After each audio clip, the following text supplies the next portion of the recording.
let's see. You are in the LBJ room in the United States Capitol, on the Senate side. The Capitol, and anybody know who LBJ was? Why are we in the LBJ room? Why does he have his own room? Guy who died about 20 years ago. Anybody know? Isn't that awful? History just gets lost. Yes, sir. Who was LBJ? Well, he was the president for a while. Before that, he was an influential senator, and he actually was so influential that a lot of people credit his success in the presidency to him being able to actually talk to the senators and get him to do what he wanted. Give this guy a good grade. Yes, Lyndon B. Johnson was president of the United States. Actually, he had been majority leader of the Senate, which is one of the most powerful positions in the United States government. It's the leader of the Senate who has control over what goes through the Senate, how bills get debated, what bills come up, and it's an enormously powerful position. And he was the most powerful majority leader in American history. He then ran for vice president of the United States in 1960 with John F. Kennedy. And of course, John F. Kennedy was assassinated on November 22nd, 1963, and Lyndon Johnson, quite to his surprise, became president. He served out the remainder of President Kennedy's term and then was re-elected president in 1964. And because he was such an important senator and important president, they named this room for him. Isn't it beautiful? These murals, which you see all over the Senate, were painted mostly in the 1800s, late 1800s, and it's absolutely a beautiful space. And you'll see them in the tiles, the floor, the ceilings, the walls. It really is a gorgeous place to have to come to work every day. So I'm a senator. I'm one of the newest senators. Senators are ranked by seniority from 1 to 100. I'm number 94. Why wouldn't I be number 100? Any guesses? Why? I'd never been in Congress before. I'd never been in the Senate before. Why aren't I the very last guy? You guys are older than some of the other senators. No, it doesn't go by age. If it went by age, I'd be number 40. I'm the oldest freshman in the world. But no, why? Any other guesses? Why did I get bumped up ahead of some others? I've never served in Congress. Based on the district you come from? Based on? The district? No, no. Because I was a governor. Governor counts. The way they do it is, if you've been in the Senate for 10 years, then that's the best. I mean, that's 10 years or 20 years or whatever. That's the seniority in the Senate. If you were in the House of Representatives before you come here, that counts. Next after that, governor counts. But here's something interesting. There's a guy named Tim Kaine who was elected with me, who's a senator from Virginia, who was the governor of Virginia, but he was only governor for 4 years. I was governor for 8 years, but he's ahead of me. What the hell's that all about? The legislature? No, here's what I learned, and I just learned this yesterday. If you're a governor, then you go in accordance to the size of your state. So a governor from Virginia has seniority over a governor from Maine because Virginia has 8 or 9 million people and we only have a little over 1 million people. So I'm learning there are all these rules. So anyway, I'm number 94, and that determines where you get your office and where you get to sit on the floor. And one of the chores that all the first-year senators have to do is preside over the Senate. Isn't that funny? The people with the least experience are the ones that sit up in the chair and run the place. Well, don't get excited. You don't have any real power. And it's like being in a high school play where you have a prompter. You know, at least what I did when I was in high school plays, there was somebody that crouched down in the front that whispered the lines if you forgot them. And so I'm sitting there presiding, and one of the senators stands up and says, "Mr. President," which, by the way, that's what they call you. That's pretty cool. Have all these U.S. senators referring to as Mr. President, saying, "Mr. President, I move that I request unanimous consent that we put this bill in, and I'll bring it to the desk." And the parliamentarian, who's the person that knows all the rules, is sitting right in front. And she or he turns around and says, Without objection, so ordered. And I say, without objection, so ordered. It sounds like I know what I'm doing. So I think we've gotten you tickets to go up in the Senate gallery, and you'll see this going on, where various senators will be speaking, and the presiding officer, who will be one of my colleagues from my freshman class, and I presided this morning, and I'm not sure whether I'm going to do it again tonight. Depends on how late we go. But that's one of the duties of a freshman senator. The other thing we do, I mean, our job is to make laws and to pass budgets and to do the business of the country. In fact, Mary and I showed up at my daughter Molly, who's a year older than you guys, graduated from Brunswick High and is at St. Lawrence University over in upstate New York, which happens to be where Senator Collins went. But anyway, Mary and I showed up when the Senate got out early 2 weeks ago, and we surprised Molly by going over to her lacrosse game, and her first reaction when she saw me was, "Don't you have a country to run?" Which I thought was a pretty good comment. But our job here is to deal with all kinds of issues: healthcare, immigration, budgets, taxation. There's a big bill, there's a debate going on this afternoon, I think it's over now, on taxation, sales taxes on things you buy on the internet. Okay? If you go downtown into Portland and buy a CD at Bull Moose, you pay, $9.20 plus 5% sales tax. That's Maine's sales tax, 5%. Everything you buy in Maine at a store, at the mall, 5%. If you order the CD online from Amazon, well, maybe Amazon's not a good example because I think they charge, but if it's an online seller of CDs, there's no sales tax. It comes to you in the mail. How do you think Bull Moose feels about that? And so the issue is, should we allow states to collect sales taxes on sales on the internet? What do you think? What do you think? Huh? Would it be levied on the state that it's being shipped to, or that it ships from? It would be the customer. It would be the customer state. So if you're in Maine and you buy it and it comes from Chicago or someplace, it's levied on you. It's part of the transaction. When you're online, you price, shipping, sales tax. That's where it would be levied. So if foreigners bought goods over the internet that are shipped from the U.S., they would have to pay U.S. sales tax? I think that's true, but they don't now. They don't now. Sir? How is that enforceable? It's enforceable, that's a good question. It's enforceable on U.S. Companies that basically it would be a law that they would have to collect the sales tax and then send it on to the state, just as Bull Moose does. So if you were buying something from a foreign country, would you have to pay sales tax on that? Probably not. But then you have to pay in Maine and in every other state that has a sales tax, which I think 44 states do. You're supposed to pay something called a use tax, which means at the end of the year, you're supposed to pay to the state of Maine 5% of everything you bought that you didn't pay sales tax on, wherever it came from. The problem is a lot of people don't do that, as you can imagine. And so the states lose a huge amount of money. I'm in favor of this change because I believe it's only fair to the local merchants. In fact, the name of the bill is the Marketplace Fairness Act or something like that. Because it's not fair to Bull Moose in Maine if they have to charge the 5%, but you can then, in fact, you can then buy it online and not pay it. In fact, I was just watching the debate a few minutes ago, and there were stories of people that run shoe stores. And people will go into the shoe store, look at all the shoes, feel them, try them on, find the one they want, then they walk out and go home and order it online. How would you feel if you ran that shoe store? I mean, that's not fair. So anyway, that's the kind of thing that we're working on. The neat part about this is that for somebody who's curious and interested in policy, this is a great place. I mean, it's fascinating stuff.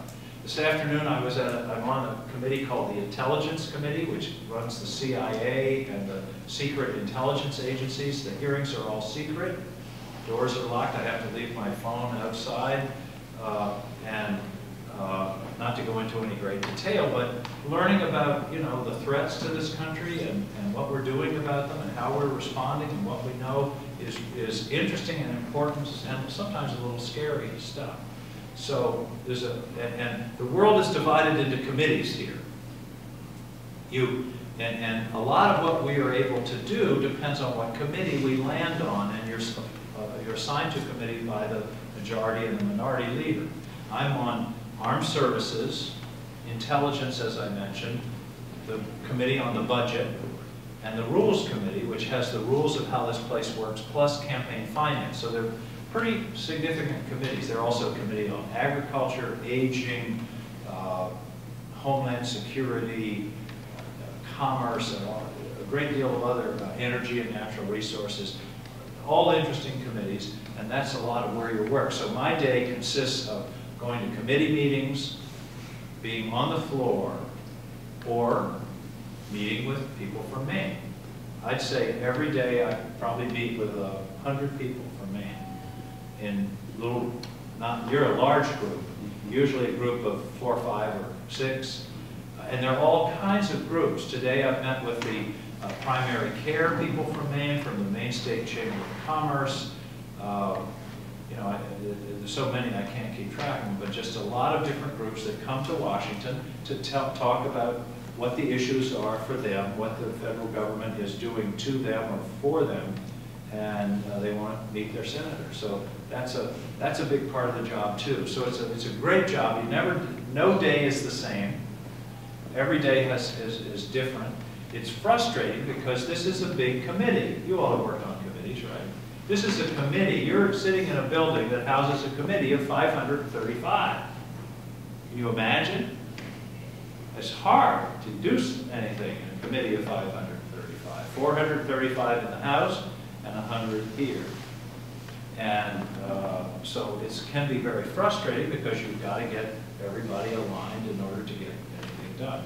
But that's essentially what I do. And does anybody know, do you think it's odd that little old Maine has 2 senators, and California with 39 million people has 2 senators? Does that strike you as odd? Huh? Huh? The Great Compromise.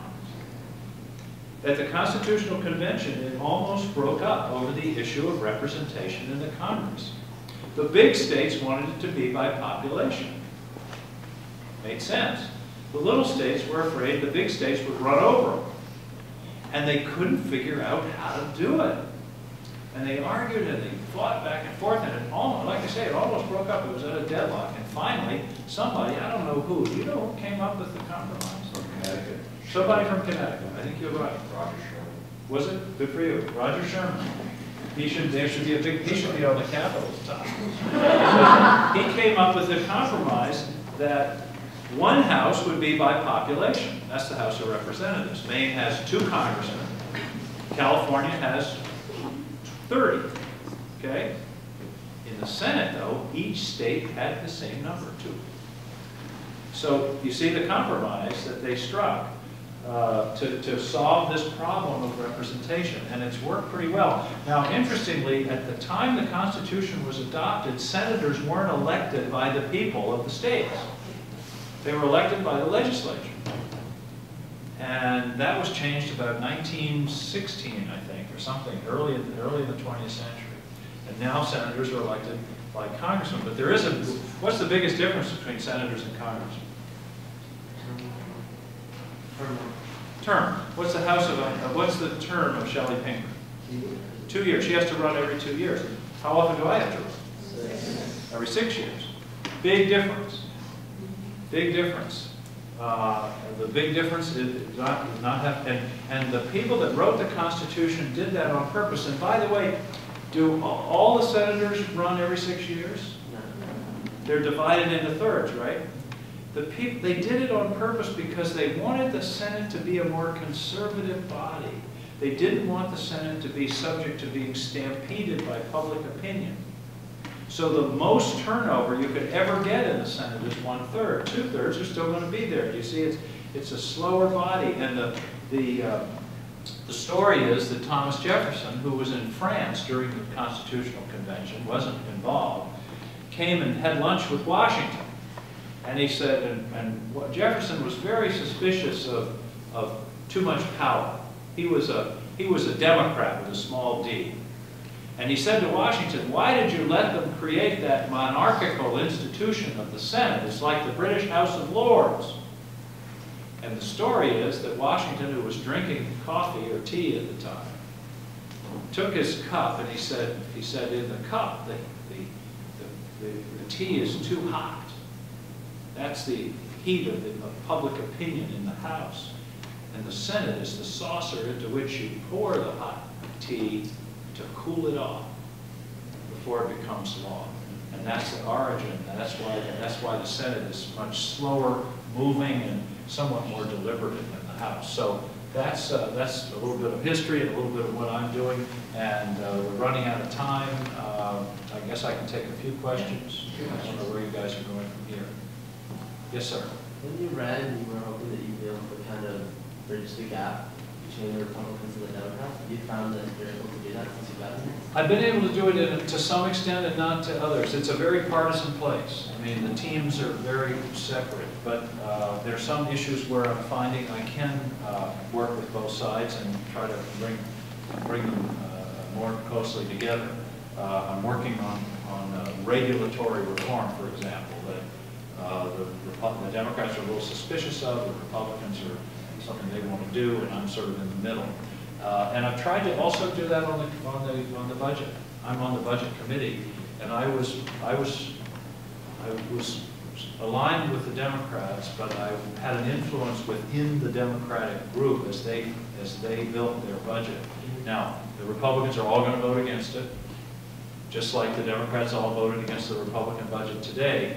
But if we get these two budgets, then you heard me say on the radio, the next step is to bring them together and try to find common ground. It's going to be hard because they're very different budgets. But I have been able to do it, and I'm still trying, and I've gotten a good response. I was afraid when I came down here as an independent, nobody would talk to me. So far, they're talking to me. Sir. I saw like a headline that you and Senator Collins are working on a bill that would sort of reform the Senate budget making process, I think. Yes. But I didn't end up really reading It's very straightforward. Right now, unbelievably to me, we do a one-year budget. The huge United States government will do a budget for 1 year. Our suggestion is we do what Maine does, and I think 38 other states do, a 2-year budget.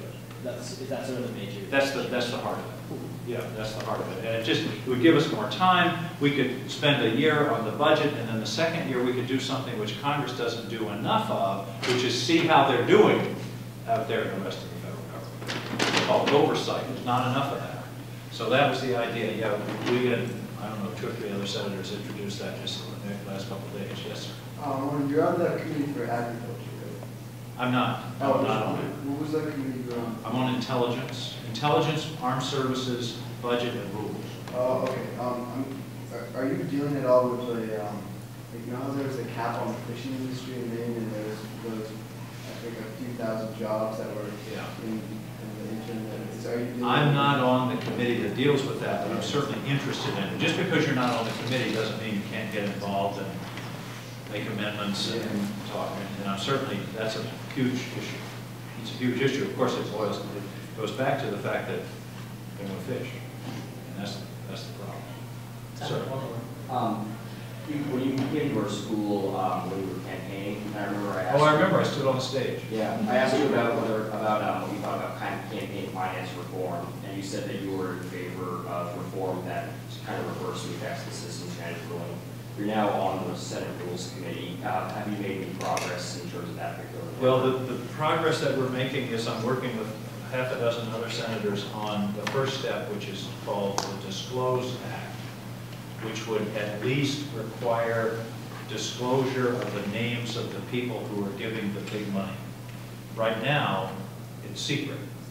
I had something like $6 million spent against me in the campaign.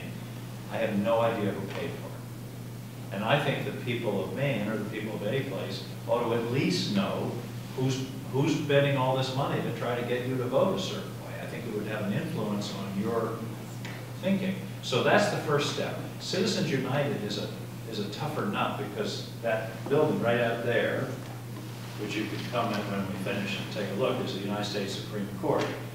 Citizens United is based on the First Amendment, and it's not something that we can fix just by a statute here, because it's a constitutional decision. So it's going to be much harder to do something about the heart of that. But the thing we can do, and the Supreme Court in Citizens United invited us to do, was require disclosure. So I'm for doing, even if it takes a constitutional amendment, I'd like to do it, but that's a 10-year process. But the Disclose Act we can do this year, if we can get a few Republicans to join us. It's going to take bipartisan, and at least one Republican wants to sponsor the bill. Interestingly enough, this was a Republican who had a lot of negative money spent against her, and she wants to try to do something about it. So, All right, well, I've got to steer it away. how do we do on the passage? Got it. Yeah. We've got gallery passes for you, so you can go up and watch and see what's going on. You're in luck, I think. Are they still debating? I presume they are. I would think so, yeah. Many times there's nothing going on the Senate floor. Everything's going on in the committees. You're here during this fierce debate on the budget, and there should be some real good discussion going on down there. Although, interestingly, I sat and watched this morning. There's not what you and I would call debate much. The Republicans have an hour, and they make speeches, and the Democrats aren't there. And they have their charts, and then they finish, and they leave the hall, and the Democrats come in, and so there's not what I think of as debate, where there's real give and take of, yeah, but why are you saying that? And that doesn't happen. It's sort of, I think of it as two battleships that are far apart, and they can't even see each other, and they're shooting shells, but at least you'll see one side or the other of this debate right now. Yes, ma'am? I'm sorry? Do you attend both? Do I attend? Both, like just... I try to hang out on the floor whenever I can, no matter who's talking. I find I learn a lot. The funny thing happened. Did you all hear about Rand Paul's filibuster? Nobody know when he talked for 12 hours? I was at home watching, and Mary called from Maine and said, "Are you watching Ted Cruz on C-SPAN?" And I said, "No." I was at our apartment, which is about 4 blocks from here, where I walk over. I don't even have a car. Anyway, I'm watching the filibuster. These guys, Rand Paul's talking and Ted Cruz is talking. And then I said to myself, I'm sitting, 4 blocks away. It's 10 o'clock at night. And suddenly I said, why am I sitting here? That's like owning a skybox at Foxborough and watching the Patriots on television. So I put my tie back on and walked over and ended up down on the floor watching the last hour of the filibuster. But the funny part was that Rand Paul wrote a story about his filibuster that appeared, I think, in the Washington Post, and he mentioned me as part of the filibuster because I had been there. I didn't say anything, but I was sitting there on the floor just watching it. But I got credit for being part of Rand Paul's filibuster. I was just a spectator. It was a funny realization. I forget I'm a senator. I have to pinch myself that I'm working in this place. It's amazing. A year ago, I was in Maine, teaching at Bowdoin and working on a bunch of other wind power and a bunch of things. It never occurred to me that I'd be a U.S. senator. And here I am, which makes it a lot of fun. I'll tell you one other thing that makes it fun. 40 years ago, right now, I worked here as a young staff person.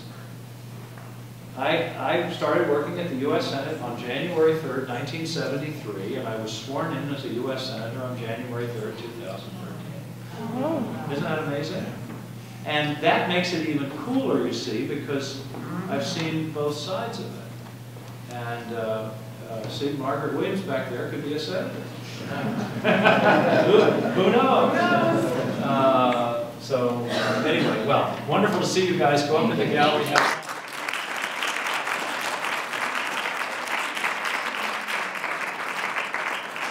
Thank you so much.